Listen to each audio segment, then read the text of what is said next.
Nobody expected the loudest laughter in the arena to become the sound everyone would remember with shame. The Long Beach International Martial Arts Championship had been sold out for weeks. It was the autumn of 1972, and more than 10,000 people had packed themselves into the arena in Long Beach, California, to witness what newspapers were already calling the greatest martial arts tournament ever held on American soil. The air was electric, flags hung from the rafters, television cameras rolled from every corner. Photographers crouched around the raised fighting platform, fingers ready on their shutters. Karate masters in white gis sat beside kung fu teachers in black silk jackets. Judo instructors, boxing trainers, military combat coaches, Hollywood producers, students' families, children sitting on their fathers' shoulders. Everyone had come for one reason: to see if anyone could finally stop the undefeated heavyweight karate champion. His name was Victor Kane, but the crowd did not call him Victor anymore. They called him the strongest fighter alive. For almost 5 years, no one had beaten him. Not in tournament competition, not in private challenges, not in exhibitions, not even in brutal closed-door matches that promoters pretended did not exist. He had destroyed national champions, he had knocked out military fighters, he had humiliated kung fu teachers, he had beaten men bigger than himself, and he had done it with a force that made people afraid to look away. Victor Kane did not simply win, he made people regret standing in front of him. That night, his latest opponent had been presented as the one man with enough size to challenge him, a massive Hawaiian karate fighter named Makoa Reyes, nearly twice the width of an ordinary man, arms like tree trunks, neck like a bull. Before the fight, reporters had surrounded Makoa near the locker room. "Are you afraid of Victor Kane?" Makoa had smiled. "No." Then he had looked toward the arena and added, "But he should be afraid of me." The crowd believed him for less than 1 minute. When the bell rang, Makoa charged forward with enormous power. Victor let him come. He did not retreat, he did not circle away. He simply stood in the center of the platform, watching the giant close the distance.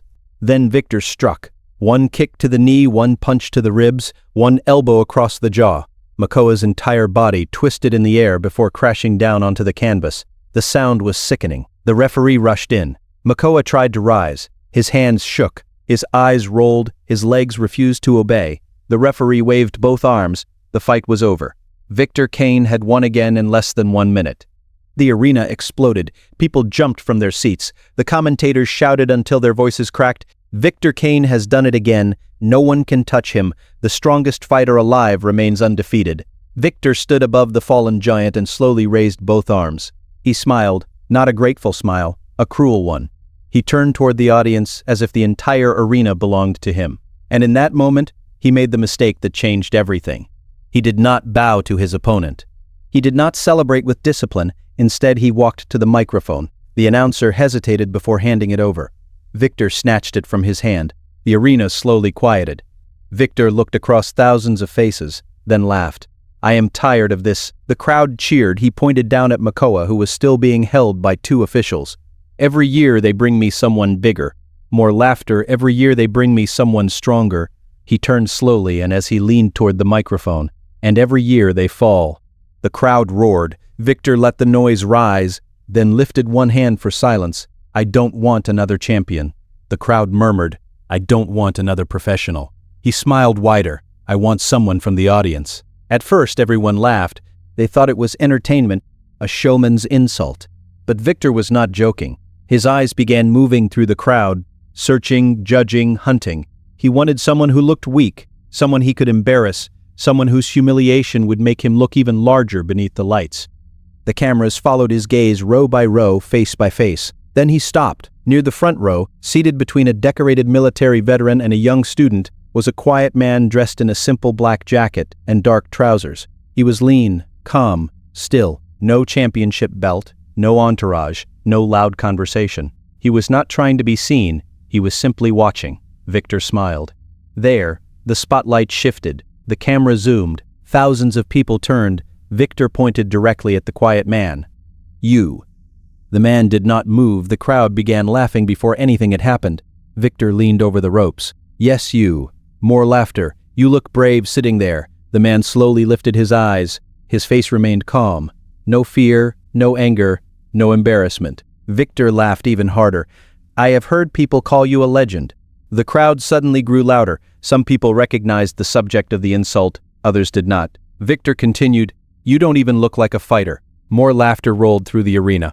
The quiet man remained seated. Victor stepped down from the platform and walked toward him. Two photographers rushed behind him. Television cameras swung violently to capture the confrontation. Officials looked at one another nervous. Nobody was sure whether this was part of the show anymore. Victor stopped directly in front of the man, only a few feet away.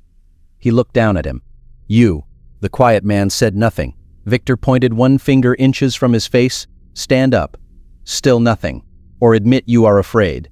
The arena erupted. People shouted. Some laughed. Some began chanting Victor's name. The veteran sitting beside the quiet man leaned closer and whispered, "Do not answer him." The quiet man smiled faintly. "I didn't come here to fight." His voice was soft, almost too soft for the microphones. "I came here to learn." The crowd laughed again. Victor turned toward them and spread his arms.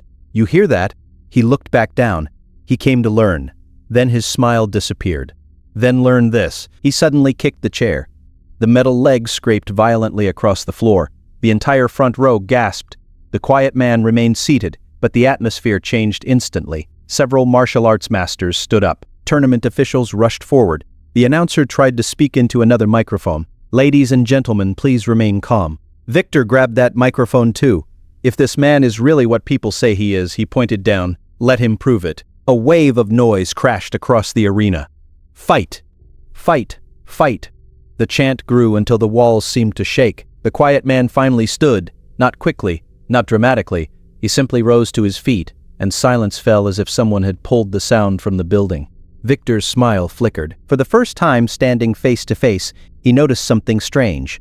The man was not angry. He was not nervous. He looked disappointed. That bothered Victor more than fear would have. The man looked around the arena, at the children watching from the upper rows, at the students in white uniforms leaning forward with wide eyes, at the old masters who understood that something sacred was being dragged towards spectacle. Then he looked back at Victor. A real martial artist, his voice was quiet, but every microphone caught it. Never fights to impress a crowd. Victor smirked. The man lowered his gaze for a moment, then said, "If we fight, it will be because you leave me no other choice." Victor stepped closer. "Good." He raised his finger again. This time he pressed it directly into the man's chest. "Then choose." The arena held its breath. Somewhere near the front row, the decorated veteran closed his eyes. He knew. A few others knew, but most of the crowd still did not. The quiet man looked down at the finger touching his chest, then back into Victor's eyes. "Remove your hand." Victor laughed. "Or what?" The man said nothing. Victor pushed harder. "Or what?"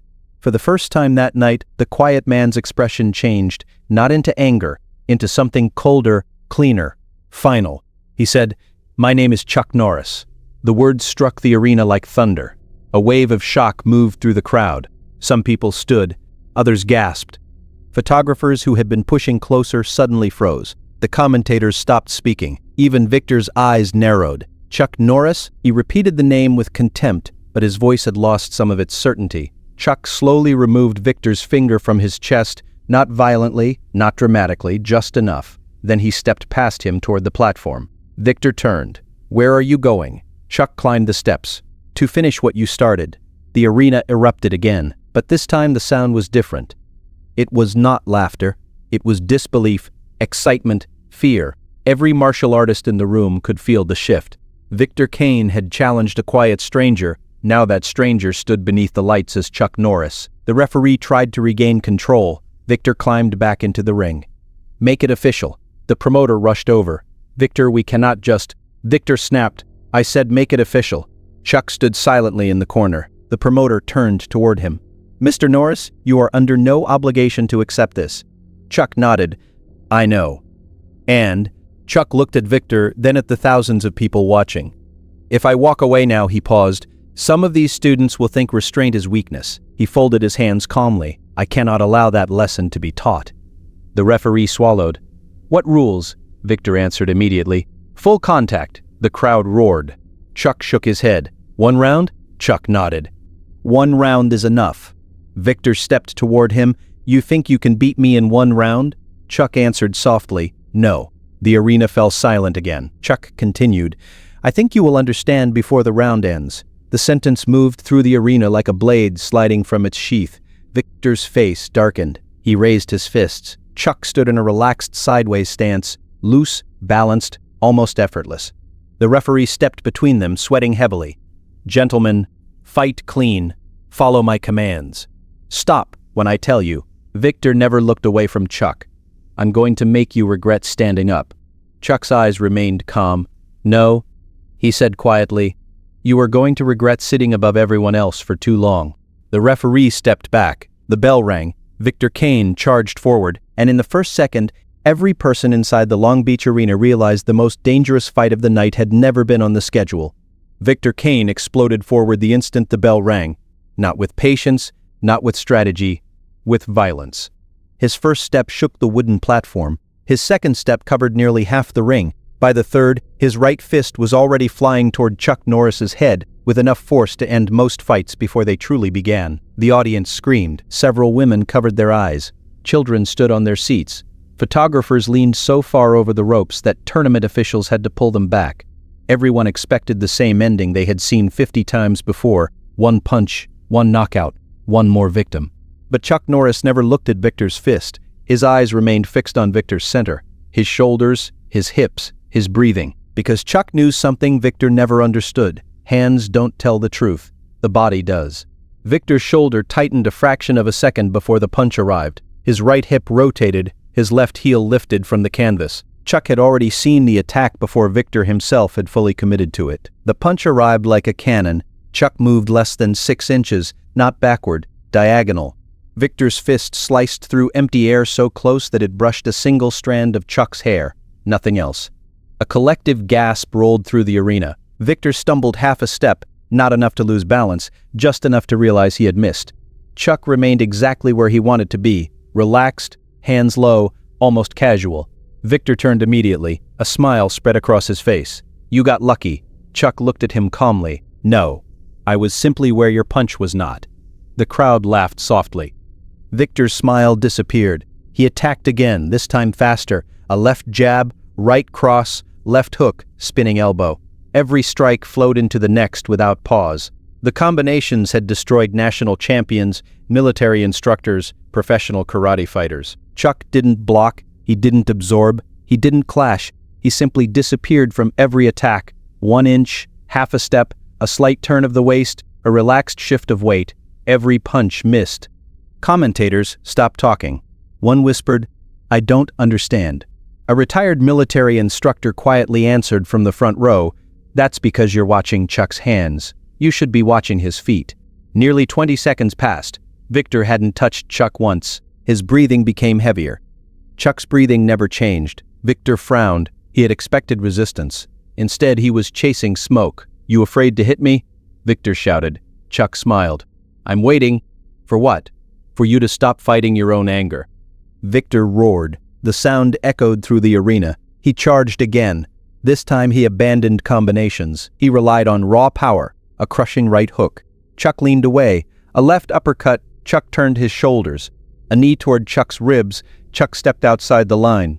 Victor followed with a spinning heel kick, powerful enough to break bones. Chuck lowered his body. The kick passed inches above his head. The audience exploded. 8,000 people stood at once. They weren't cheering for violence anymore. They were cheering for something they had never seen.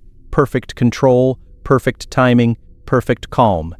Victor's face reddened. Sweat poured from his forehead. He looked toward the referee. Is he going to fight or keep running? The referee looked at Chuck. Chuck answered first. "I'm not running." Victor laughed. "Really?" Chuck nodded. "If I were running, you wouldn't still be standing where I wanted you." Victor blinked. "What?" Chuck pointed quietly toward the center of the platform. "You followed me exactly where I led you."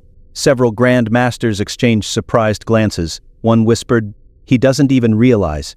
Chuck has been controlling the ring from the first second. Victor looked down. For the first time he noticed, without realizing it, he had been chasing Chuck in circles.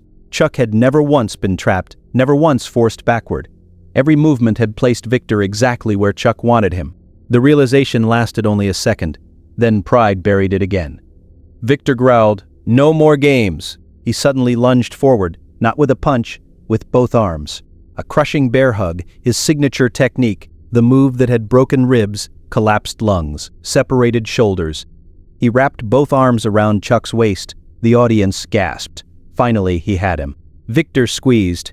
Every muscle in his body tightened. His forearms bulged. His jaw clenched, veins stood out across his neck.